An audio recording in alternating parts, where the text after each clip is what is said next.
नमस्कार मंडळी, कसे आहात सगळे? छानच असाल नक्कीच. आज आपण कुसुमाग्रज लिखित उठा उठा चिऊताई ही अतिशय साधी, सोपी, छान, मनाला भावणारी, लहानपणीच्या विश्वामध्ये घेऊन जाणारी ही कविता ऐकणार आहोत आपण. सगळ्यांनीच ऐकलेली आहे, सगळ्यांनाच माहिती, पण विसरून जातो आपण या धकाधकीच्या आयुष्यामध्ये. तर परत एकदा आपण बालपणीला जाऊया. उठा उठा चिऊताई ही कविता ऐकून नक्कीच आपल्याला लहानपण आठवणार आहे. तर ऐकूयात. उठा उठा चिऊताई. उठा उठा चिऊताई सारीकडे उजाडले, उठा उठा चिऊताई सारीकडे उजाडले, डोळे तरी मिटलेले अजूनही, डोळे तरी मिटलेले अजूनही. सोनेरी हे दूत आले, सोनेरी हे दूत आले घरट्याच्या दारापाशी, सोनेरी ही दूत आले घरट्याच्या दारापाशी, डोळ्यावर झोप कशी अजूनही, डोळ्यावर झोप कशी अजूनही. उठा उठा चिऊताई. लग बग पाखरेही गात गात गोड गाणे, लग बग पाखरेही गात गात गोड गाणे, टिपतात दाणे अजूनही, टिपतात दाणे अजूनही.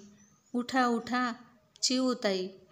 झोपलेल्या आशा तुम्ही आणायचे मग कोणी, झोपलेल्या आशा तुम्ही आणायचे मग कोणी, बाळासाठी चिमुकल्या चारा पाणी, बाळासाठी चिमुकल्या चारा पाणी.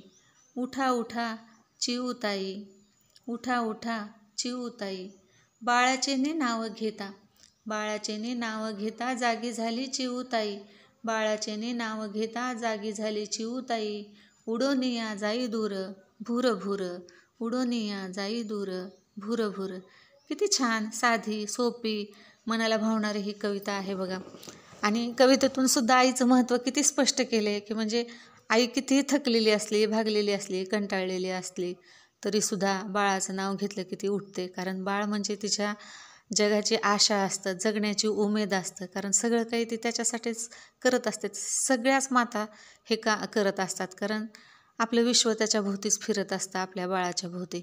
तो आहे तर सगळं आहे. कारण पाठच्याचं माणूस दुःख नसतं माणसाला, परंतु पोटच्याचं खूप असतं. हो ना? कशी वाटली तुम्हाला ही कविता? आवडली का? नक्कीच नक्कीच आवडली असेल. जर आवडली असेल तर लाईक, शेअर आणि सबस्क्राईब करा. कारण मंडळी, तुमच्या मोटिवेशनची खूप गरज असते आणि अशाच नवीन नवीन कविता ऐकण्यासाठी आम्हाला प्रोत्साहित करा.